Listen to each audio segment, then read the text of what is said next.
Today, I'm hosting my first ever music game hell panel.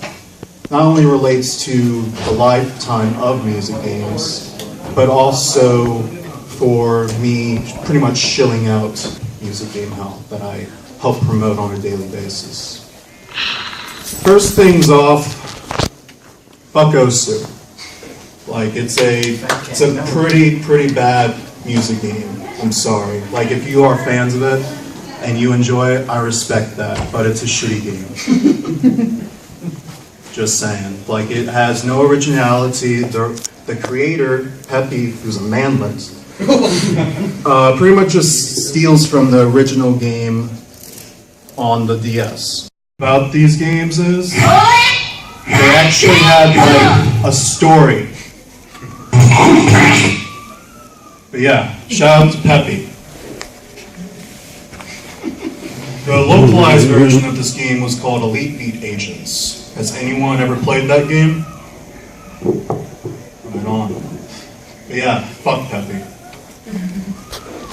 Here's a question that gets asked to a lot of quote-unquote normies. What's the difference between rhythm games and music games? Fucking nothing. Mainly because with rhythm games, you're pretty much listening to music and being on time. While music games, you're listening to music and enjoying the rhythm of the game. They both go hand in hand, and just for layman terms, I just call rhythm games music games rhythm games, vice versa. It really doesn't matter. As long as the music's good. Am I right? Pretty much. Music did a jam. But yeah, we got a simple timeline. Pretty much the progenitors of the genre, Japan's take, such as with companies like Konami, Sega, and Namco. Then we got Western take, which is Harmonic, and Red Octane, which is known for the Guitar Hero series. Then the rise and fall of peripheral bass rhythm games. I can never pronounce that word correctly. It's fucking annoying. And then to the era that we're at now with music games. So let's start with Simon. It's pretty much literally the first rhythm game, music game ever made. And that was before video games were even a thing. Almost everyone's played Simon. Your mom, your grandma's mom, if they're even alive. Everyone's played it. And I feel bad for any kid in this generation who hasn't played it. Because they're pretty much playing Fortnite at this point. Then we got Parappa the Rapper, which is a PS1 classic. It's probably the first music game I got introduced to besides Dance Dance Revolution back in the early days. And then on the right we have a really underrated gem called Vib Ribbon. And it never got an American release, but it somehow came onto European PS1 and already had like language options you could choose from.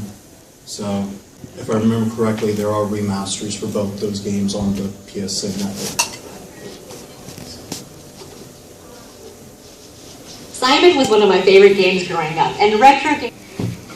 Then I got some leaked footage of Parappa the Rapper 3. You f***ed up now, Parappa! I thought it was weird that you were speaking Japanese, but it had like English subtitles, so I was like, how did somebody get away with this? Europe, probably. Yeah. Back before they were getting licenses for everything. So, did you say that we can actually download it now, or like? Yeah, it's on PSN. You can download it. Now we go to Japan's beginning of rhythm games. We all know Konami, right? Mm-hmm. Fuck Konami. Fuck Konami. Honestly, the only thing that matters for Konami at this point is Minion, which is the music division for the rhythm games shown here.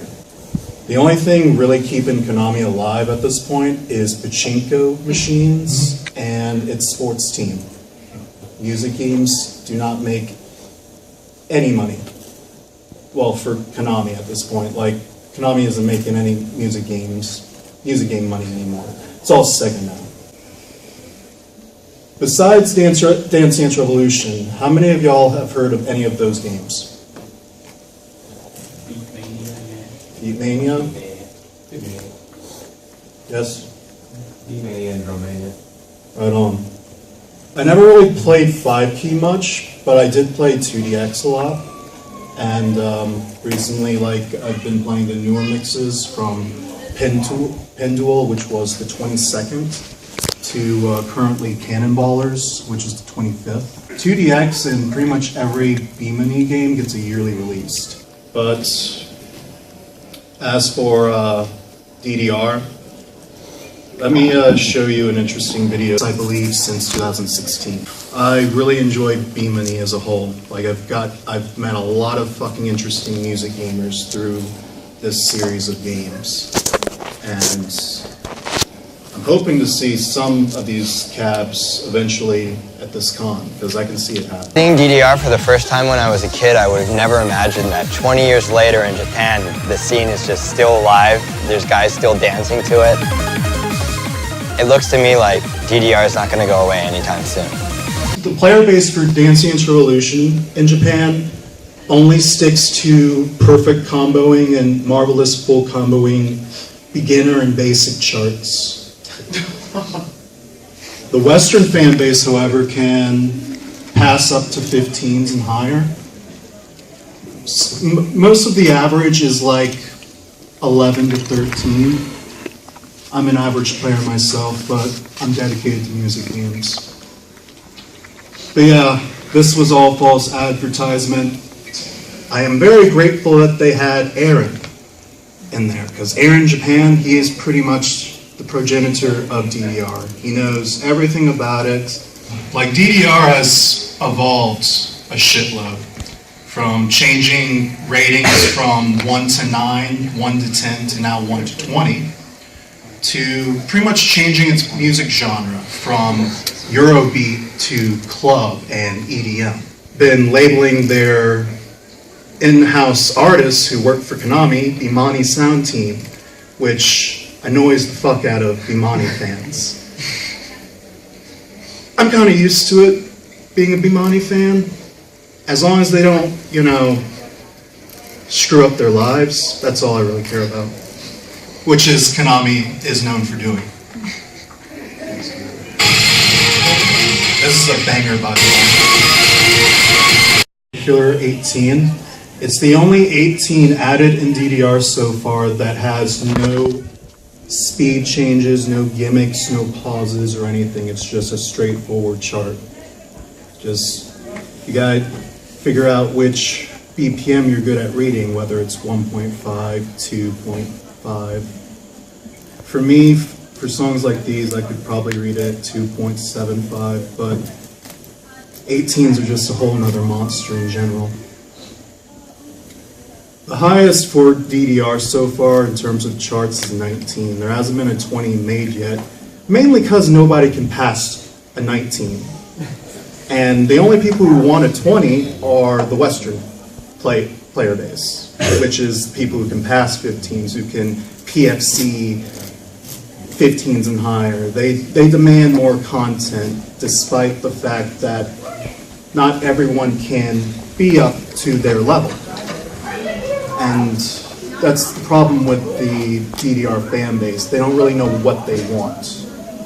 For me, I just want the game to keep on continuing, because I've been following this game since I was a teenager, and it's changed my life.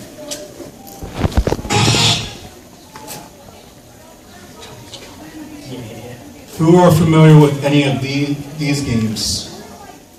Yes. My favorite kind of taiko is honestly the arcade version, but if you haven't heard, they've recently released a Switch. It's always been the same. It always has those good songs that are exclusive to Namco, but it also has the crossovers, which is either Vocaloid or Toho, sometimes even anime. My favorite thing to play on the Taiko series is Monster Engine music.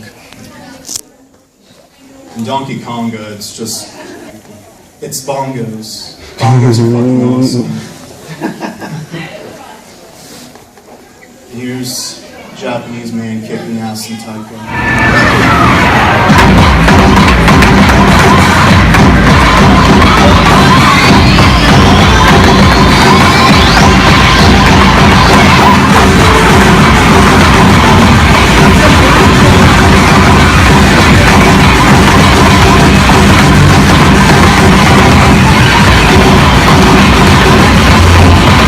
Couldn't you feel like a lot of like positive energy through him just playing that? It comes to 2DX. The highest, in my opinion, is 10 to just pass legally, but people can hit up to 12s. 38% of the Japanese player base can pass 12s in 2DX, and that's an accomplishment. And for Sega, Samba de Amigo and Space Channel 5. Two really good classics. It also made me want to own a Dreamcast back in the day, because the only time I ever got to play these games was at a friend's house, not understanding what the fuck a Dreamcast was. But on the bright side, for Space Channel 5, if you did enjoy that game, or you want to experience it, they're releasing a VR version on PS4. In addition to IMAX theaters having VR sessions for Space Channel 5. And then some really underrated gems on the Sony days. Guitar Man, DJ Max series, and Mad Maestro. Has any of y'all heard of those games? Mm-hmm. Which one's your favorite? I haven't actually played. Oh, you haven't? I've heard of Guitar Man and Mad Maestro before. Right on, right on. I saw someone raise your hand over there. The most recent release of DJ Max on PS4 is pretty good. Yeah, respect. That was one of the main reasons why I actually own a PS4, just for that game. Because it's great. Plus, I get to re-experience one of my decade-old favorite songs. Yeah, the tracks on there are pretty good. Agreed. I saw someone raise their hand back there. I remember a long time ago, Guitar Man and Mad Maestro were next to each other at Blockbuster. Yeah, right.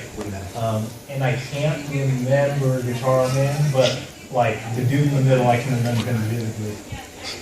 I believe it. Now to experience some good old nostalgia. Probably the only accessible version compared to the PSP versions. There's also DJ Max Technica, which was one of the last arcade versions. But I'm 50-50 with that game, because I'd rather just play the portables or Respect, in all honesty. Now we go to the origin of the Western side. Pretty much Harmonix and Red Octane. They're known for Rock Band, Guitar Hero. They spawned back around 2005, but I'm going to showcase what I think of when I think of Guitar Hero. You're going to twist up and down on his shaft and suck the head at the same time.